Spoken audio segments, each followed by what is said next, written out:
Hello students, बेटा हम पढ़ रहे थे केमिकल प्रॉपर्टीज ऑफ फिनॉल्स। तो आज हम उसी चीज को आगे पढ़ेंगे। केमिकल प्रॉपर्टीज ऑफ फिनॉल जो हम पढ़ रहे थे,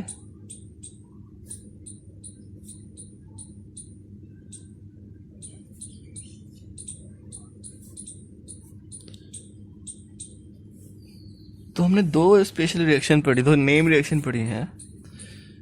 एक तो हमने पढ़ी है कोलबेज रिएक्शन और दूसरी पढ़ी है हमने रीमर टीमन रिएक्शन।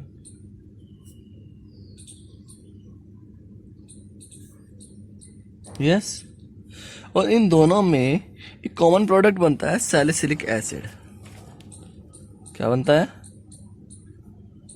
Salicylic acid. तो आज जो हम स्टार्ट करेंगे वो हम सैलिसिलिक एसिड से करेंगे। एक्चुअल में सैलिसिलिक एसिड मैंने कहा था कि Kolbe reaction, reamer टीमन reaction industrial purpose के लिए ज़्यादा इंपॉर्टेंट है। तो वो कहाँ से क्यों इंपॉर्टेंट है ये चीज़ देखनी है हमें, ठीक है ना। तो बेटा सैलिसिलिक एसिड का यूज़ हम कहाँ करते हैं ये देखना है। तो एक्चुअल में 3 केमिकल इंडस्ट्रियल यूज हैं सैलिसिलिक एसिड के, और सैलिसिलिक एसिड का मोस्टली जो प्रोडक्शन किया जाता है वो इन दोनों रिएक्शन से ही किया जाता है। फॉर एग्जांपल, अगर मैं बात करता हूँ सैलिसिलिक एसिड की, तो अगर मैं सैलिसिलिक एसिड की रिएक्शन मेथनॉल से कराऊँ, CH3OH से कराऊँ इन प्रेजेंस ऑफ H2SO4, तो अल्कोहल है, एसिड है, तो एस्टरिफिकेशन होगा। अगर इस एस्टरिफिकेशन रिएक्शन से जो मुझे प्रोडक्ट मिलता है वो प्रोडक्ट क्या है भाई? This one. अगर मैं इसे नाम दूं तो इसका नाम है मिथाइल सैलिसिलेट। बेटा ये ऑयल ऑफ विंटर भी कहलाता है, oil of winter, oil of winter green. तो समझ में आ गया होगा आपका, ऑयल ऑफ विंटर ग्रीन जो होता है वो मिथाइल सैलिसिलेट होता है। सेकंड, अगर मैं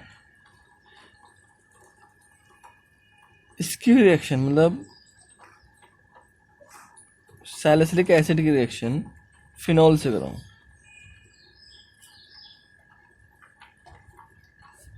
इन presence of POCl3 on heating it will give, देखो ध्यान से, सेम प्रोसेस है, एस्टरिफिकेशन ही हो रहा है ना।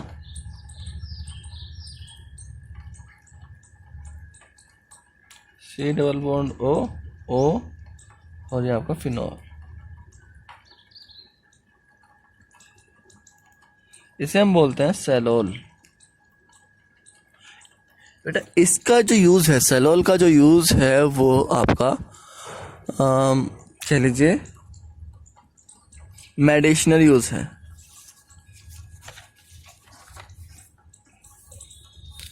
और अगर आप सैलिसिलिक एसिड की रिएक्शन एसिड एनहाइड्राइड से कराओ, किससे कराओ? एसिड एनहाइड्राइड से,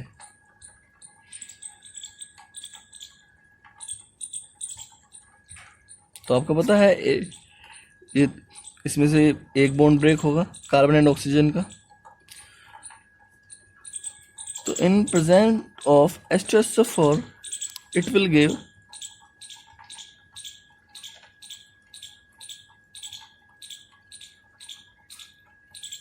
यहाँ पर OH केमिकल रिएक्शन हो जाएगा।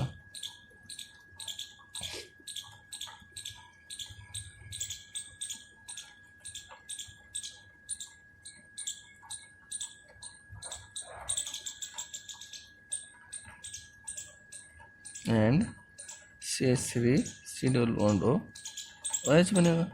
तो ये जो आपका प्रोडक्ट है बेटा, ये जो प्रोडक्ट है इस प्रोडक्ट को हम बोलते हैं एस्प्रिन। और एस्प्रिन आपका एक एनाल्जेसिक मेडिसिन है, कह सकते हो आप उसे। तो ये चीज़ समझ में आ रही है आपको कि इसका यूज़ कहाँ कहाँ आप कर सकते हो सैलिसिलिक एसिड का। इससे अलग दो चार रिएक्शंस रह गई थी, शायद मैंने कपलिंग रिएक्शन नहीं पढ़ाई थी।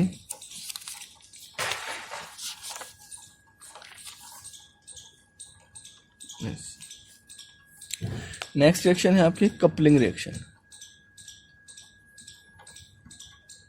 कपलिंग रिएक्शन फिनॉल बेंजीन, जो आपका फिनॉल है बेटा,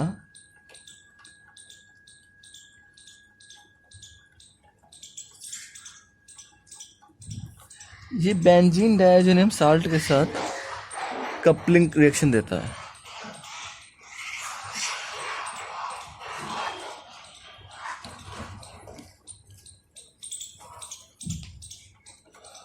बेंजीन डाइज़ोनियम क्लोराइड के साथ कपलिंग रिएक्शन देता है। अब आपको पता है बेंजीन के हर कार्बन पर जो होता है हाइड्रोजन होता है, वो हाइड्रोजन और ये Cl आपस में इंटरेक्ट करके HCl की फॉर्म में अलग हो जाएंगे। ओके, तो क्या प्रोडक्ट बनेगा? आपका प्रोडक्ट बनेगा दिस वन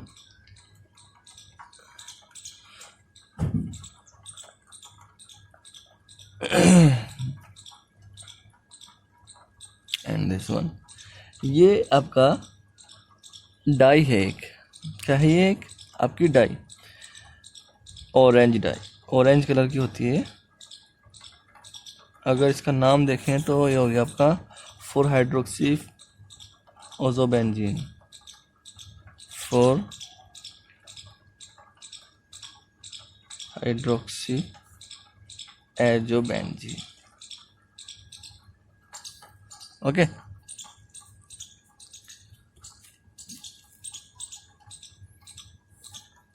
तो डाई कपलिंग रिएक्शन, इसका फिनॉल का यूज़ आप कपलिंग रिएक्शन के लिए भी कर सकते हो। नेक्स्ट रिएक्शन जो है इसकी, वो रिएक्शन विद थैलिक एनहाइड्राइड है। Reaction with phthalic anhydride.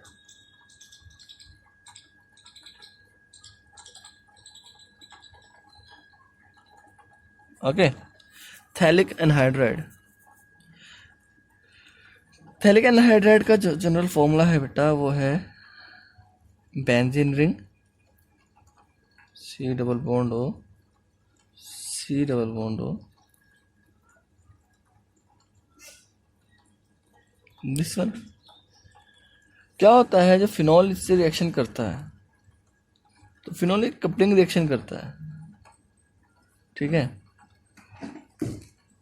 ये आपका फिनॉल, फिनॉल के 2 मॉलिक्यूल इस रिएक्शन में जाते हैं और दोनों कहाँ जाते हैं? क्या जाते हैं? हाइड्रोजन, और वो हाइड्रोजन इस ऑक्सीजन से इंटरेक्ट करता है। ठीक है ना भाई? रिएक्शन जो होगी वो H2SO4 की प्रेजेंस में होगी। तो यहाँ पर हमें एक एडिशन प्रोडक्ट मिलेगा, इसमें से वाटर मॉलिक्यूल चला जाएगा, रिमूव हो जाएगा। तो क्या बचेगा? आपका ये कंपाउंड बचेगा जिसे हम कहते हैं फिनोल्फथैलीन।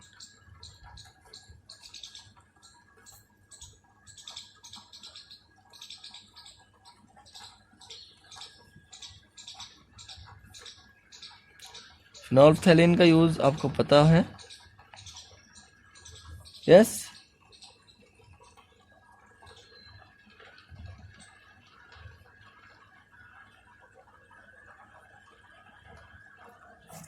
फिनोल्फथैलीन का यूज आपको पता है बेटा? ये एक एसिड इंडिकेटर है, एसिड बेस इंडिकेटर है, जो एसिड में पिंक कलर और बेस में कलरलेस होता है। यस। तो फिनोल्फथैलीन का फॉर्मेशन हम फिनॉल से ही करते हैं। चलिए भाई, तो नेक्स्ट जो है आपका, नेक्स्ट जो टॉपिक है वो है आपका distinction between alcohol and phenols.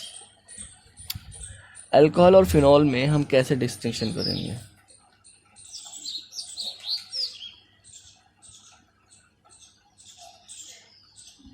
Distinction between alcohols and phenols. Alcohol और फिनॉल्स में कैसे डिस्टिंक्शन करेंगे ये देखना है। फर्स्ट जो है वो है लिटमस टेस्ट। बेटा अल्कोहल जो है वो लिटमस टेस्ट देता है, अल्कोहल लिटमस टेस्ट, ओ सॉरी, फिनॉल लिटमस टेस्ट देता है, अल्कोहल लिटमस टेस्ट नहीं देता। तो अगर हम देखते हैं भाई, लिख देता हूँ, phenol gives litmus test due to its acidic nature. तो अगर while alcohols do not bear,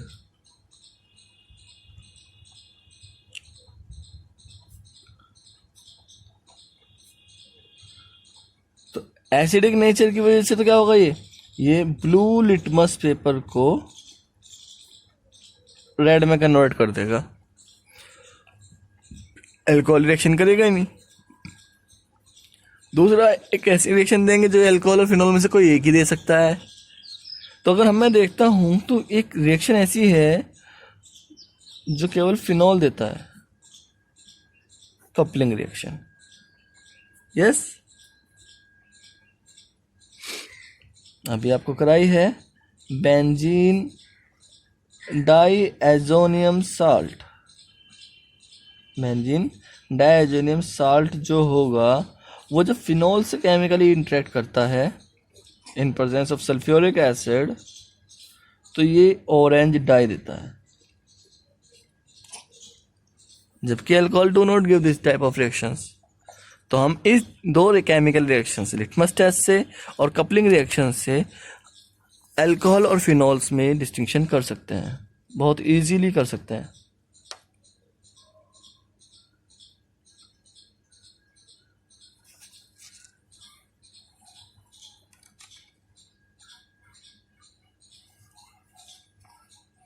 ठीक है बेटा,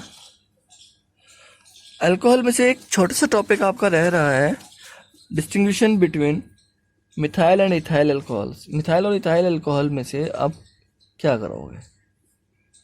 तो बेटा मिथाइल और एथाइल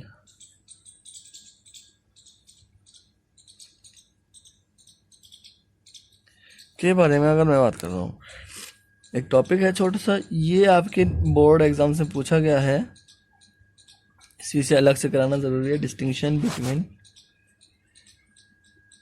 C2H5OH एंड CH3OH, इन दोनों के बीच में डिस्टिंक्शन अगर आप देखोगे, दोनों प्राइमरी अल्कोहल है, यानी दो प्राइमरी अल्कोहल्स। अब तक हमने डिस्टिंक्शन पढ़ा है प्राइमरी, सेकेंडरी, टर्शियरी अल्कोहल्स के बीच में। दो प्राइमरी अल्कोहल्स के बीच में अगर हमें डिस्टिंक्शन करना हो तो हम कैसे करेंगे? तो इथाइल और इथाइल अल्कोहल के लिए हम करते हैं यूज़, डिस्टिंक्शन जो करते हैं वो करते हैं by iodoform test. Iodoform test से हम इथाइल और मिथाइल अल्कोहल से कर सकते हैं। अब देखो ध्यान से, अगर मैं इथाइल अल्कोहल की बात करता हूँ तो इथाइल अल्कोहल आयोडोफॉर्म टेस्ट देता है, जबकि मिथाइल अल्कोहल ये टेस्ट नहीं देता। अब टेस्ट क्या है भाई? आयोडोफॉर्म टेस्ट के लिए आप अल्कोहल की रिएक्शन आयोडीन और सोडियम हाइड्रोक्साइड से कराते हो, आयोडीन एंड सोडियम हाइड्रोक्साइड से कराते हो। ऑन हीटिंग ये जो प्रोडक्ट देगा, एक तो देगा आपको आयोडोफॉर्म, दूसरा देगा HCOONA एंड तीसरा जो देगा वो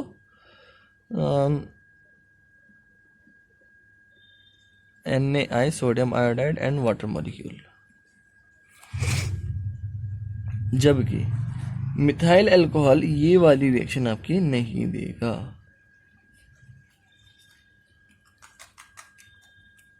ठीक है ना, ये समझ में आ रही है? यानी आप दो प्राइमरी अल्कोहल्स के बीच में डिस्टिंक्शन कर सकते हो आयोडोफॉर्म टेस्ट। ध्यान रखना, मिथाइल अल्कोहल अगर आपको इस तरह का टेस्ट आता है तो उसमें एक मिथाइल अल्कोहल आएगा, दूसरा अदर अल्कोहल आएगा, कोई भी। उसका रीज़न है आयोडोफॉर्म टेस्ट के लिए कम से कम 2 कार्बन ऐसा कंपाउंड होना चाहिए जो 2 कार्बन कंटेन करता हो कम से कम, क्योंकि वहाँ पर आपका सोडियम फॉर्मेट बनना है, आयोडोफॉर्म बनना है, सोडियम आयोडाइड बनना है। तो सोडियम फॉर्मेट तो बनेगा ही बनेगा, यानी कि जो आयोडोफॉर्म तो बनेगा ही बनेगा, और बाकी जो कार्बन होंगे वो इसके रिस्पेक्ट के अकॉर्डिंग बनेंगे। मान लो अगर प्रोपाइल अल्कोहल होता तो यहाँ पर CH3COOH बनता, CH3CONA बनता, ठीक है ना। तो आयोडोफॉर्म का तो फिक्स है बनना। तो आयोडोफॉर्म टेस्ट के लिए कम से कम 2 कार्बन होना जरूरी है। तो 2 प्राइमरी अल्कोहल्स में, जिसमें एक मिथाइल अल्कोहल होगा और दूसरा अदर अल्कोहल होगा, उसके लिए आपको आयोडोफॉर्म टेस्ट करना होता है उसके डिस्टिंक्शन के लिए। Is that clear? ठीक है, तो हम नेक्स्ट क्लास में ईथर्स पढ़ेंगे। Thank you.